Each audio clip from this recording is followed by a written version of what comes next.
What is up? So we're just gonna go through a full list of just my running shoe rotation that I've got. Started off with trail shoes because that's just the smallest amount that I've got in a category of shoe, even though I'm kind of transitioning fully back to trail races, either, you know, under ultra distance or ultra distance. Just gonna be mainly trail specific just here on out.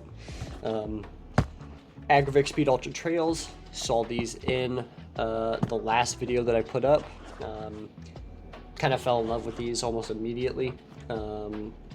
I did one day where I did just a couple like 60-second pickups, just kind of shaking the legs out, and then I actually did do a full session in these that I really enjoyed.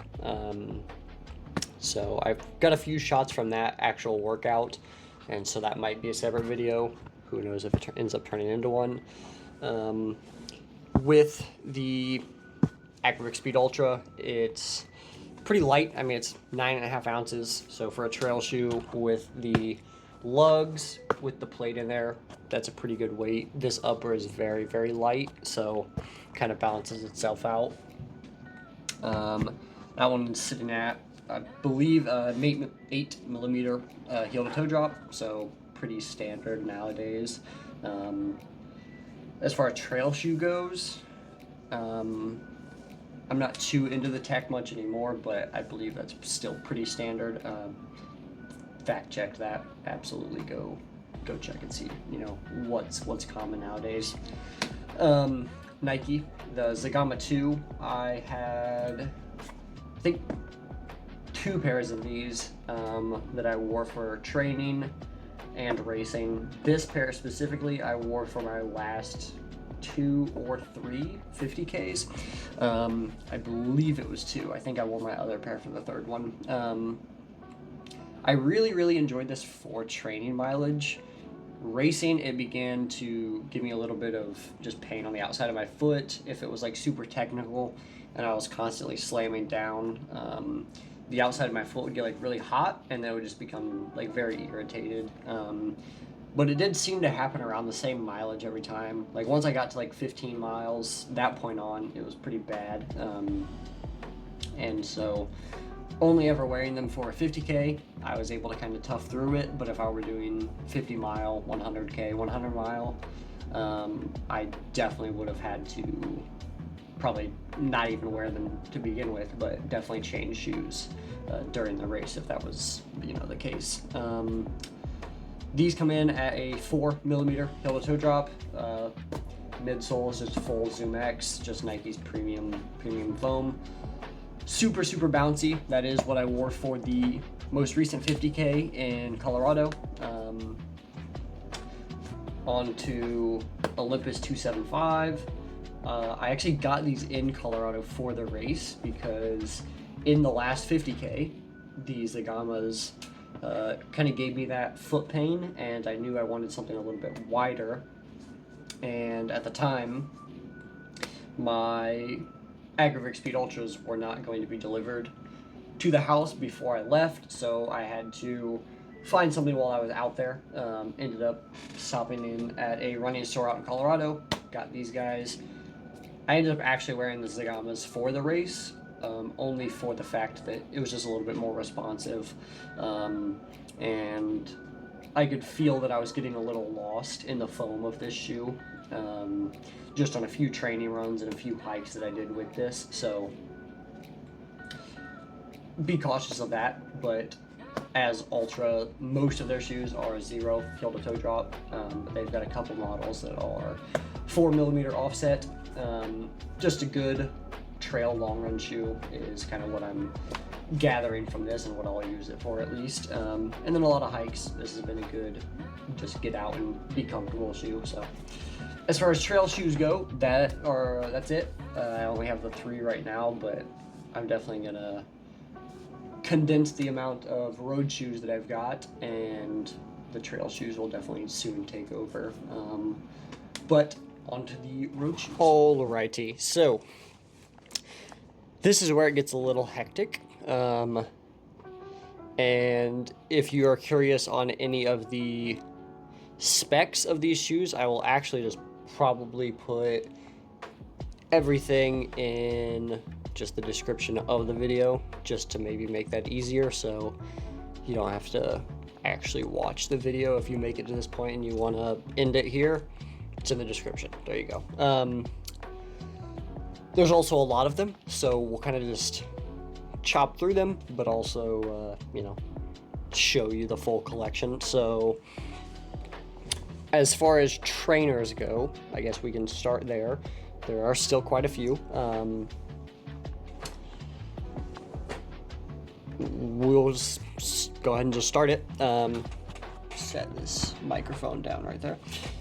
Nimbus 26, this was probably up there in my list of favorite trainers that I actually had ever had.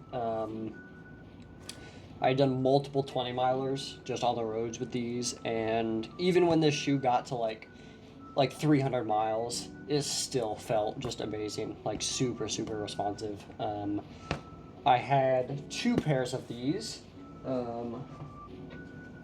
this navy pair and then this white pair, which this was actually the first pair I had gotten, and these only have like 140 miles on them, but these have like 400 miles on them. The color of this shoe matched a lot of the clothes I had that I wore during the winter time, and so I just kept wearing this shoe like day after day after day. So I actually still have a good bit of life on this shoe, which I'm going to take advantage of. But that is for the Nimbus. Definitely check that out. Very comfortable, just high cushion, super responsive.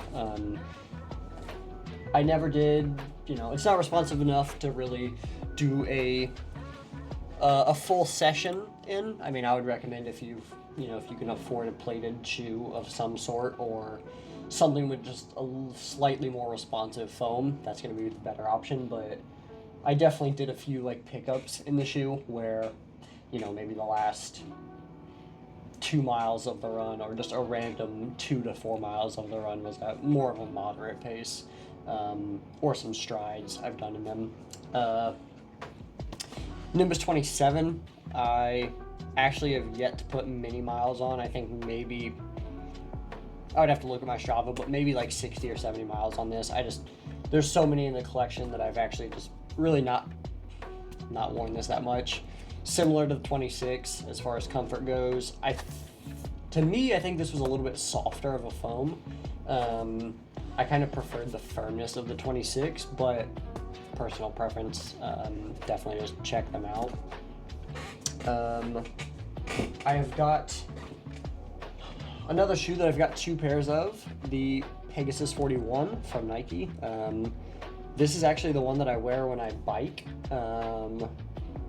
if I'm going somewhere and I, don't have clip-ins on the bike yet. So just a pretty low cushion shoe, so it's not uncomfortable pedaling, but that way I can kind of walk around with it. I have run in this shoe quite a few times still, but now just whenever I'm on the bike, this is kind of just the go-to that I grab. The other ones that I have are these guys here. These ones are just running. Like I've never worn these for anything but running. These probably have a little bit over 200 miles on them. Just a good, never let you down. It's kind of always just a reliable trainer. It's just there, pick it up when you need. Big fan of those. Another one from Nike, the PEGASUS Plus. I was a huge fan of the Peg Turbo back when that came out forever ago, and this was kind of the redo of it, but it definitely wasn't the same. I mean, it wasn't as nice, but just the same as the PEGASUS, this one was kind of just see it on the shelf, I would grab it, and I could put a lot of miles on this shoe. Super comfortable. This one is full Zoom X midsole, so whereas the React in the PEGASUS is a slightly firmer foam, this is just that softer, more responsive. This is the foam that you'll find in their racing shoes and their max cushion trainer. Well, now it's Vomero Plus, but it was the Invincible Run 3. Just a massive chunk of ZoomX foam. I really enjoyed the Invincible. When the Invincible 3 first came out, a lot of people had issues with heel slipping. The first pair I ever got, I actually returned because of that. And then I just started doing the runner's knot, and that actually kind of fixed the problem for me. And so I really enjoyed just wearing these for only easy mileage. I mean, I never did any kind of pickup in these. With ZoomX, you probably could do something, but again, if you're doing something that's a slightly more structured workout or something more fast-paced, probably just a shoe that's geared for that is a better option. And so I had, I think, 5 pairs of the Invincible Run 3, if I'm not mistaken. All of those hit 500 miles without an issue. Everybody's got personal preference whenever it comes to trainers and plated shoes, shoes in general, so be cautious of that, but this was one that worked very well for me and a lot of people that I trained with. From Cloud Surfer 2. This was one that I actually had gotten from the On rep. I got these for free, and I actually really enjoyed these. The first Cloud Surfer was a little too narrow for my foot, and I don't know how much they actually changed the width of the shoe, but it definitely felt like my foot was, you know, fully over the top of the foam. It wasn't hanging over, it was just set perfectly on top of it, whereas with the first edition, I kind of felt like I was hanging over the sides a lot, and you know, that just causes issues. With a shoe that has open pods in it, once you start to go to one side, that side just gets really weak and the structure begins to break down. So for that reason, I never actually bought a pair of the first ones. I had only ever demoed them. But the second one, amazing. I've worn this for all kinds of runs. I have done a few pickups in this shoe, and you know, nothing over the top, just a typical trainer, but have had some successful pickups around moderate pace, so around like 530s, 545s in this shoe. Pretty comfortable. I've done as far as I think 17 miles for just a typical easy day in this, and that went very well. No discomfort at all, no rubbing, so big positives there.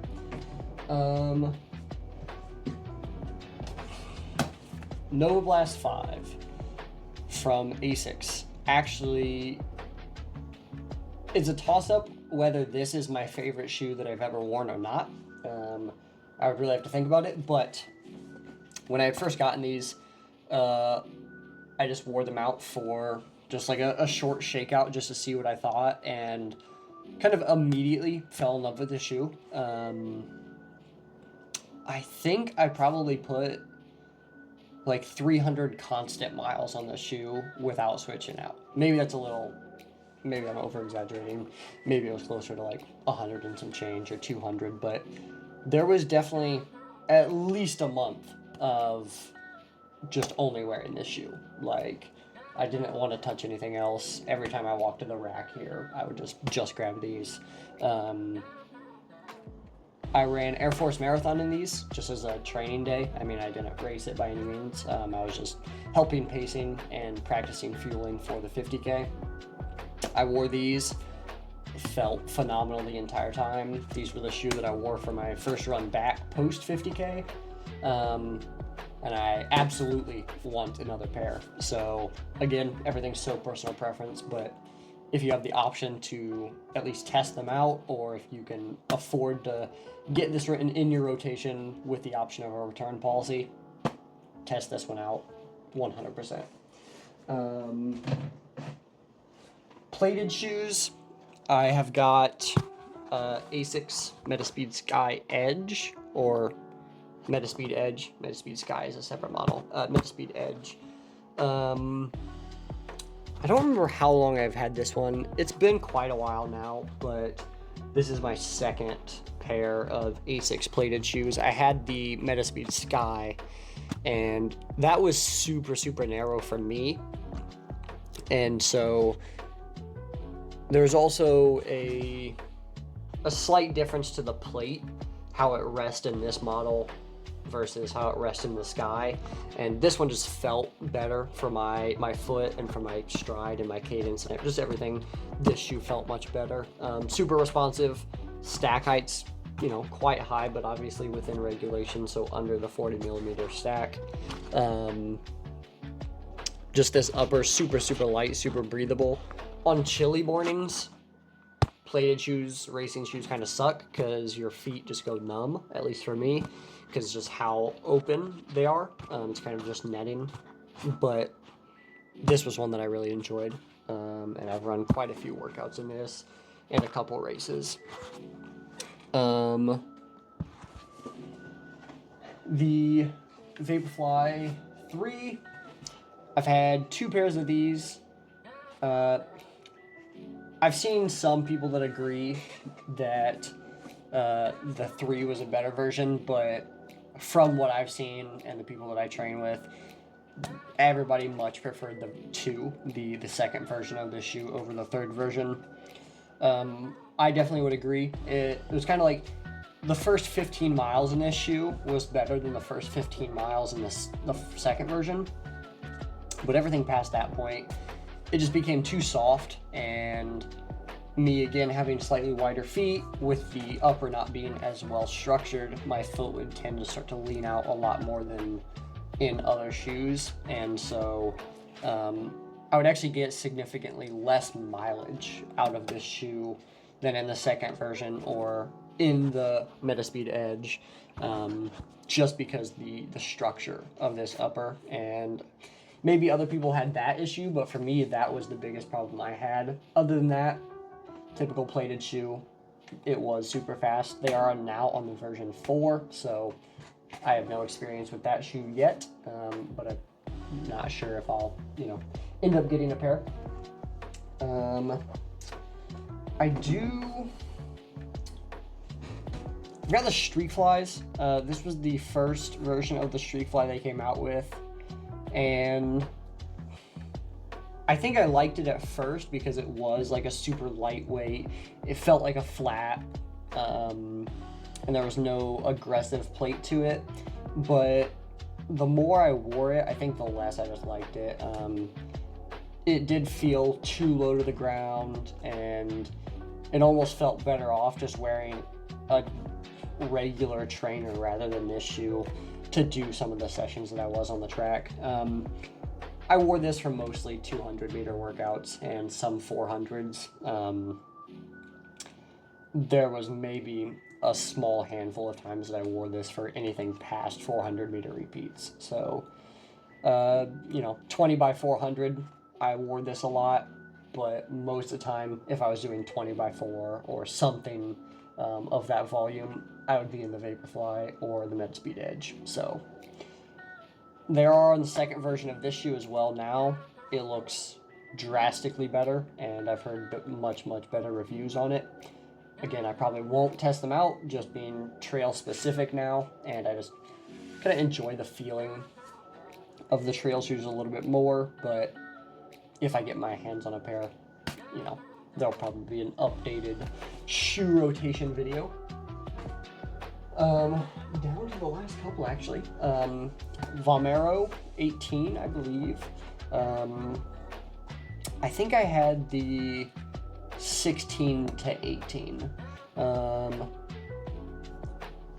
I liked the 16 because it was so similar to the PEGASUS, but it has ZoomX foam in the heel and ReactX towards the front. Whereas now it's like ZoomX in this big mid pod, and then this is ReactX. Yeah, so you can see here it's ReactX is below, ZoomX is up top. So Zoom X is the top half of the shoe, and then the slightly more durable foam is the bottom half of the shoe. And I enjoy that. It definitely is noticeably like more poppy and more responsive than the Pegasus is. Just having that Zoom X in there, obviously much higher stack, but mainly in the front. The heel of them look pretty similar, but there is a slight increase. The upper of this, weirdly, I mean, it's one of those things that you kind of just figure out. I really enjoyed this during the wintertime because the upper, it's breathable enough, but it actually kept my foot it was pretty insulated. Like it's pretty thick padding just all the way around, and so there was a few pretty chilly mornings where I just threw this on and I didn't have any issues with my feet just get cold really easily, I guess. And this kind of helped avoid that. Let's see. Okay, yeah, on to the last one. Hyperion Max from Brooks. This was just one of those that it definitely has a specific, purpose in your rotation. For me, this kind of did everything. I would just pick it up whenever I wanted, whether it was an easy day, whether I was doing a workout. I mean, I did a couple 200-meter workouts in this, I believe, just to see how it felt. It worked. I mean, if you're looking for like it's definitely not a budget shoe by any means because it is quite pricey, but if you can't afford to get 2 shoes in your rotation, maybe something like this is a good option. It is a pretty high stack, so if you want something that has a plate similar to this but is a lower stack, do your research, find out which one works best for you. But this was just a good one to do kind of anything in. I enjoyed it. It again was a little bit wider, at least I felt like it was, and I never had any issues with the outside of my foot rubbing by any means. So definitely look into that. That is my entire shoe rotation. Again, oh, I guess, actually, well, there is one more thing. The only fast track spike that I use. I had a pair of the Dragonflies that was just way too narrow for my foot, and for some reason this Brooks fit a lot wider, and I just really enjoyed this. So I've raced a couple 3Ks, a couple miles, and I think 1 track 5K in this, and then a few track sessions where I just needed to get my spikes on to get prepared. I actually raced a cross-country meet in this as well. I did forget about that. Probably my favorite spike ever. This was super comfortable, but I don't see myself needing a purpose for that any longer. There definitely will be a huge update to the trail side of my rotation, and that'll have to be a whole separate video on itself, or in itself. But yeah, there is my current shoe rotation.